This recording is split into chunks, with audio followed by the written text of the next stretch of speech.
so he's very calculating, and he was basically, his telescopes became a currency to curry favor with the Medici family, as an example. Or he would never give his telescopes to other scientists. It was always as a sort of as a courtesan, but this was his currency to bring himself into the circles of the rich and famous. Okay. Perfect. That's cover good. enough? Let me just. Unless there's anything else you want to say yeah, about it. Okay, yeah. So, Mathematician was also a song that showed the darker side to Galileo, the calculating Galileo, who had thought about everything, how to become sort of the Pope's boy, as the lyric goes. You know, how he could become one of the grand philosopher of the Medici family. And so it was really sort of that darker side of Galileo, and tries to portray him from a very different point of view, where, okay, how much can I sell this instrument for? Okay. Boys in the Bar. Do you want to hear that for a second? Yeah, that's a much later song. Okay. Oh, is it? Yeah. That's also an open tuning, no? Sounds it. It's a female voice. God, I'm trying to remember that song. Well, let's play it. It's number 4 on the first disc. I mean, is this okay to go in this? Yeah, no, it's good. This is good because in the chronological order. No, this is. It's actually because it's kind of, you know, I have to. I'm thinking.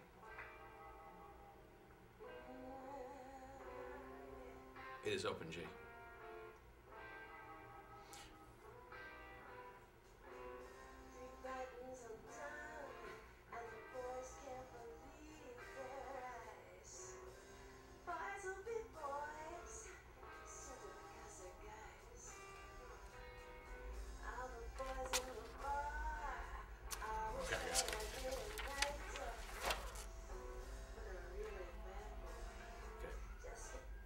Oh, did you want to hear more? No, I just Till we get to saw the chorus? You want to? Just till we get to the chorus. Okay, let's go to the chorus. Yeah, I actually have the funny. This is sort of an interesting how this one evolved.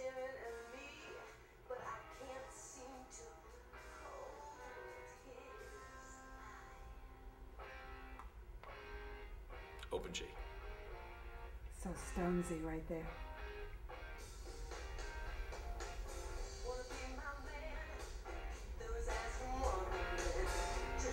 I know someone who could sing this so good.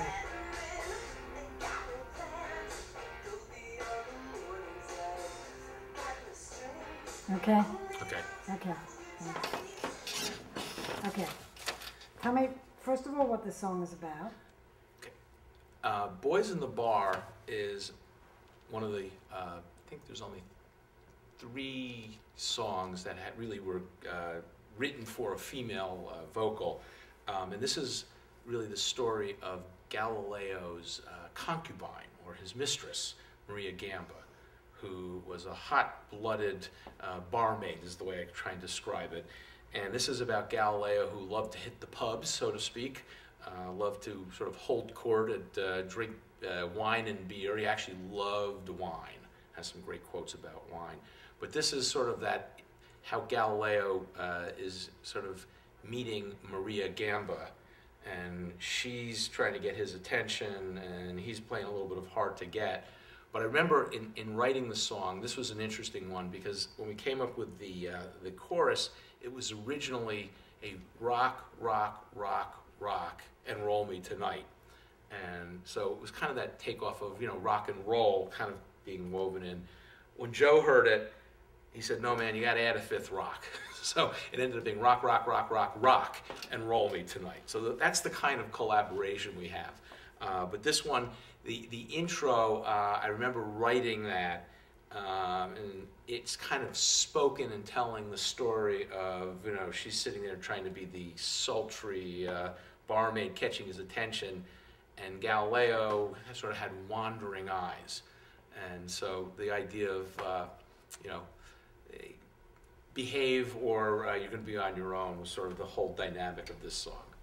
At what point, I don't know when you wrote this in relation, you must have had a bunch of others before it, but at what point did you realize you were telling this story and from all these different people's point of views. I mean, from Pope Urban, from the daughter, from the concubine, and so forth. Yeah.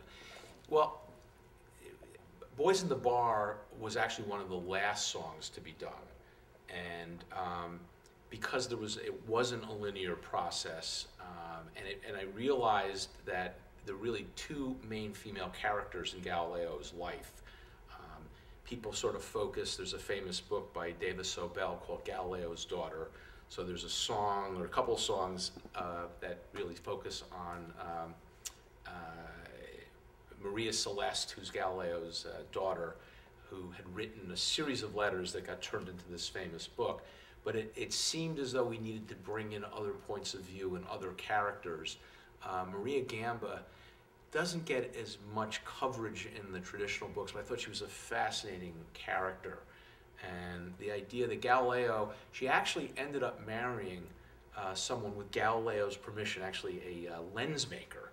And Galileo had to, there's another song, Last Kiss in Venice, which is where Galileo actually separates from Maria Gamba, and they lead their separate lives. He kind of was off becoming, he was moving into a different circle. She was sort of a commoner, and he was hanging out with the popes and the kings and the dukes and, the Medicis and the Barbarinis. So it's really kind of that moment in Galileo's life where they go in different directions. So this is really how they meet, and then Last Kiss in Venice is really the song about them separating. You are so crazy not to be doing more with this. This is such an amazing story. People don't know any of this stuff. I mean, I didn't. Anyway, okay, let's keep moving along. And I can't even remember this. This is like, I forgot. Okay, which one? Starry Messenger? Starry Messenger is the next one. Do you want to hear a minute of it? To me, it sounds very Derek and the Dominoes Clapton era. Like, I don't know whether you're thinking about any of this when you were doing it, but like when you would play stuff, I know you said to me that you would always think like, does this sound like it was lifted from anything? And you had to and you had the veto. But the fact that there is stuff that sounds like other people, that's not bad. It just makes it familiar. Yeah. But I'm wondering if you were aware of it. Well, I think everything was always subconsciously, because these are the musicians, and whether it's Clapton or Derek and the Dominoes, as it's really the rock history of my life as it unfolds. So at a minimum, a subconscious or subliminal level, clearly all these all these riffs and all these chord changes and the vocals are always in there. I mean, I would always have at least one session without, are we ripping off anybody? And we actually only had one song, and he would sit there, no man, I got it, I know this stuff cold. He'd go through the 7 notes, but it sounded familiar, which was interesting. And I couldn't since I don't know how to play, I don't think I can play more than 3 songs of traditional rock all the way through, just because that's not how my mind works. But to me, it was the ability to write these things and realize you didn't have to write it all in one fell swoop ready for recording. You could write a riff, you could have an interesting little harmony. So that was kind of interesting as someone without any training in writing the songs. But it wasn't like, wow, that sounds like in this particular song. Starry Messenger was also another kind of swampy song. And I remember recording it because if you listen closely, Joe Lynn had a cold that night and we almost canceled the recording session. So if you listen to it closely, he's pretty nasal on it. But we said, let's just do it. And this one was probably, because he wasn't feeling well, so this one we probably banged out about an hour. Let me ask you this also. So you would do all these songwriting sessions, and then when all the 22 songs were done, you went in to record them? Oh, no. This was typically song by song. So where would you record? And Alan has a little... Pro Tools situation? Alan was using, we started recording 97, 98, and this was he was using, I remember we went out and bought a lot of equipment. I made a deal with Alan where I financed the equipment and he provided his services in kind. And it was sort of the early Apple with, I think, a program called, one was Toast, another was called Panther, and the technology kept evolving. So some of the stuff was done on DAT format, but I would I think I must have spent couple thousand hours just watching Alan do all and he was learning the new technology. So I think, from a historical standpoint, this was really all done in a home recording studio. I'd say the space was maybe 6 by 8, and we'd sit in this room, and the three of us would be in there, and it was kind of fun, but it was literally the home recording studio. So this was all done, and you can hear the differences even on the samplings with, over time, the string sounds. In the earlier days when you had all the sampling, it had different sampling rates, and so you can actually hear, as we did the recordings, the technology change in just some of the songs. So when you just plug the guitar right into like the computer or no, a board, there were amplifiers in the recording. Most of the stuff was a lot of it was done on acoustic. Right. Certain songs, the real rockers were definitely done. I remember, using probably about 5 different guitars. You could tell for what song you'd use which guitar. A lot of it was done on a Telecaster, a lot done on the Stratocaster, the 58 Strat. I love Gretches. So there's a kind of a Country Gentleman, a White Falcon, but we also have an Epiphone, which a couple songs, I think actually Boys in the Bar was done on my Epiphone, which is kind of that combination Lennon had done on, we'll have to record this again, what song did he do? But sometimes we'd kind of team up a guitar with an amplifier, and a lot of the equipment, you can change the settings in today's world to replicate an amplifier. And what about with the girls or with the female voices? Would they come in that same little tiny place? Yep. And typically we'd have the basics down, the male vocal tracks in the cases where there were female harmonies. And in a couple of cases, I wasn't even there. Alan would bring in some session singers, and they'd just add the vocals. And he'd do the synthesizer parts for the orchestration? Alan was the drummer, the bassist, the guitar player. We typically would bring in, for keyboards, Chris Palmero, who used to play with Billy Joel quite a bit. And Chris really was terrific. But it was all done kind of piecemeal. Any real drums or always drum machines? No, actually, this was all done through drum machines. I did one recording with Alan live. This was the CMH1. This was the first song I actually performed every note of it on the guitar part. But we brought in a real drummer, and we actually had a session. You'll have to see the video someday. They're actually kind of fun. You have all this on video? Yeah, Jane made a video of recording CMH1. It's actually What's pretty funny. CMH1? CMH1. It's your initials? It was the first song I wrote in open G tuning.